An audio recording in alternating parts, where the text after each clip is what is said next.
I'm Jamie Turner, and I'm looking for £75,000 to record, promote and distribute the next Hamfatter album.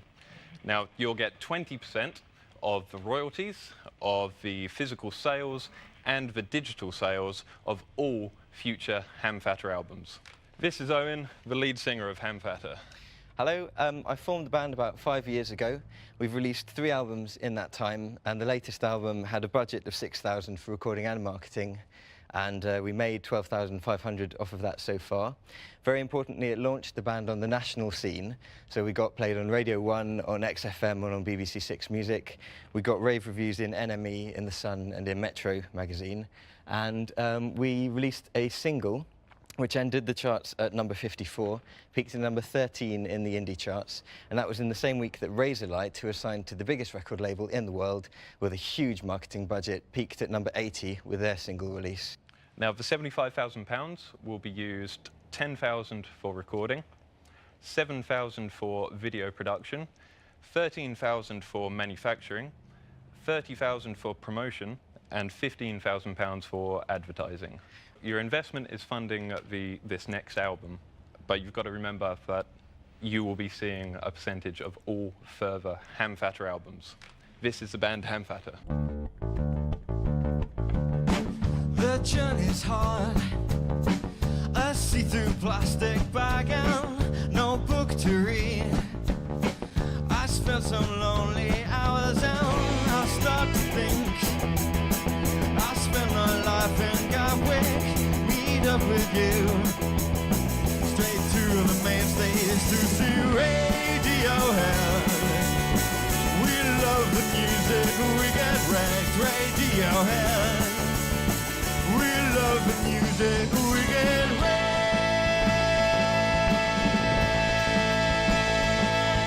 I'm sick, like we made.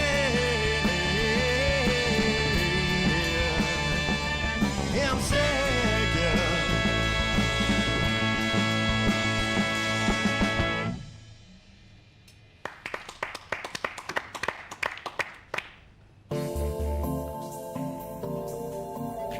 It's a den first. To raise £75,000 in return for 20% of future album sales, Hamfatter have gone where no rock band has gone before. But are they misdirected?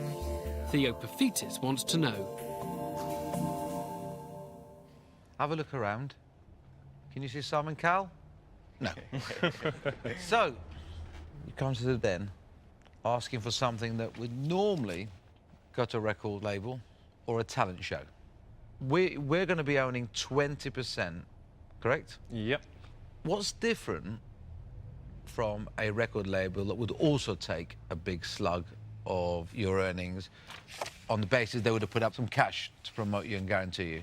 Well, the way major record labels work, they give you an advance, like you would get if you were buying your house.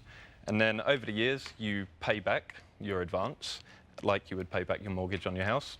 But at the end of the time, when you've paid off all of the loan, instead of you now owning your house, in a record label, they would still own all of your music. So you released 3 albums. Tell me about those albums. What did they do? Well, the first album sold out the run of 500 CDs and made a profit of £1,000. The second album, we made £2,000 out of it, and we had a single from that album which got to number 3 in the Austrian charts, oddly enough. And basically, after that, we took the £2,000 that we made from that, a £4,800 Arts Council grant, put that into the next album, and that's, you know, what we managed to achieve all of this national success. What's your forecast on the next album? In terms of sales? Yeah. Well, we would be getting 30,000 units manufactured. You've never sold 30,000 units before, have you? Well, we've never had a marketing budget above £1,750 before. Well, I can't emphasise more strongly how much of an effect the amount of money you put into marketing and advertising has. The band seem to have a confident grasp of business. Now one dragon investor wants to talk music. Hi everyone, I'm Peter. Hello. What was the hit that you said that you had? It is a hit, isn't it? Top 50 or whatever it is. What was it? Siget, the song that we just played you an extract from.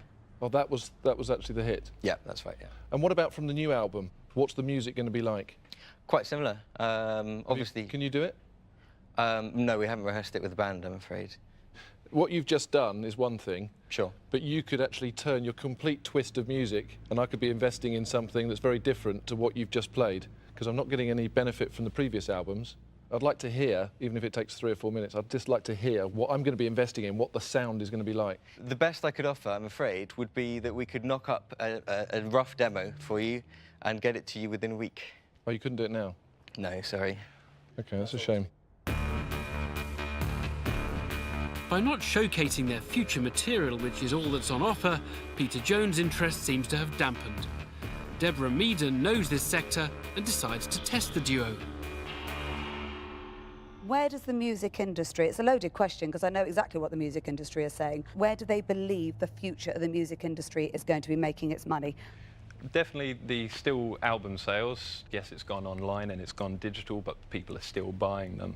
I don't know. I think the That's downloads actually are not, very that's not important. right. What the music industry is saying is where they're going to be making their money is big sponsorships on big live deals, not through the record sales themselves. Right. But you're not offering us that. You're offering us royalties from the sales of the music.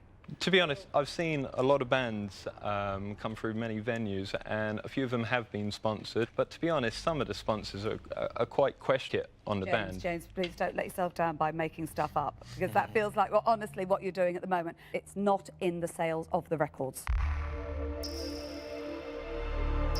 Deborah Meaden has previously invested in a music download business and knows that she won't make a return from a deal based on future music sales alone.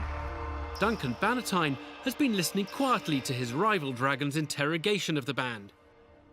So when will your 4th album be ready, if you've got the money today? If we got the money today, 6 months. Sale price?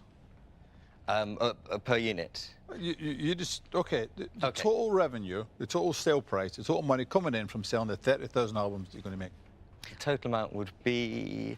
It was... 280,000. That's from the physical sales, from the digital sales, and the royalties generated from that album in the first year. So what percentage of that 280,000 comes back to the investor?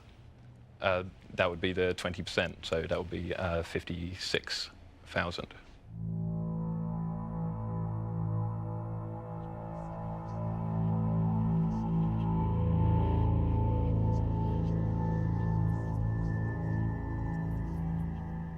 I tell you what, Owen, I'm going to make you an offer, OK? I want you to listen to this offer very carefully, OK? For an investment of £75,000, right, I would expect to get 50% of all your future royalties, royalties from historic albums, royalties from gigs, live performances and endorsements until the £75,000 was recouped. After which, I would drop my percentage to 10%. In a shrewd move designed to outmaneuver other Dragon investors, Duncan Bannatyne has created a clever equity offer in which his stake drops from half to just 10% after he's recouped his money. But he wants back catalogue and all future revenues included. Will any of the other Dragons be prepared to enter into a bidding war with him? I think for me, I don't think I can compete with Duncan's offer. I'm out. Thank you. I think we've got a deal, guys. Well, hold on, I haven't finished yet. Well, you're not going to offer, you're not going to better it. No, I'm not. You want to take 10%, You're absolutely right. so you can't better you're it. going to have to You're not gonna show me. decide whether or not you feel there's any other kind of differential.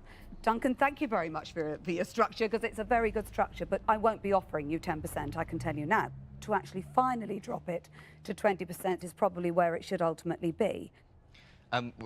What do you offer? My brother-in-law's a record producer. My sister was head of PR for AOL. We own a music download site. You've got to make your mind up between the value that might or might not be added by any particular Dragon. So I'll share that offer with Deborah. You would get Deborah and you'd get me, assuming you're happy with that, of course. Well, it kind of makes sense because of the download. We throw PR into the pot, download facilities into the pot, and our expertise. It's a confident counter-offer. Deborah Meaden and Theo Pafitis have mimicked Duncan Bannatyne's payback deal. They're demanding a full 10% more than their rival, though, arguing that their joint experience in the music industry justifies the extra equity. Now, will Peter Jones enter the fray?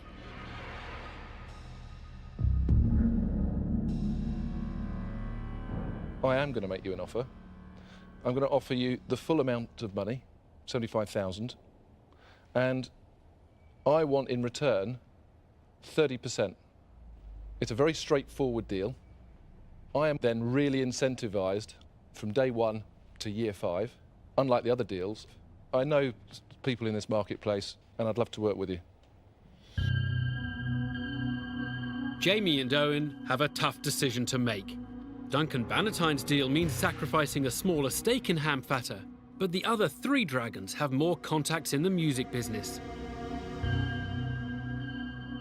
The pair turn first to Duncan Bannatyne.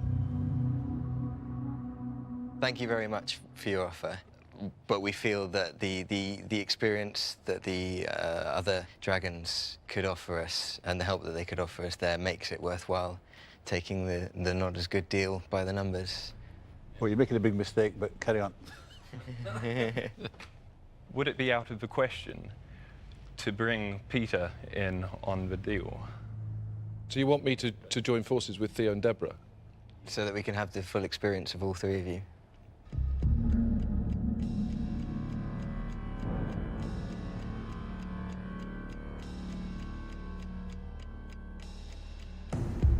I'm going to say no. I think 2 works great as a team. If you had 3 of us, I think it would be quite difficult to coordinate. And also, to be perfectly blunt, I have huge access to everybody at Sony. I'm not saying that you and I won't go there, but we're talking about influences and getting you out there.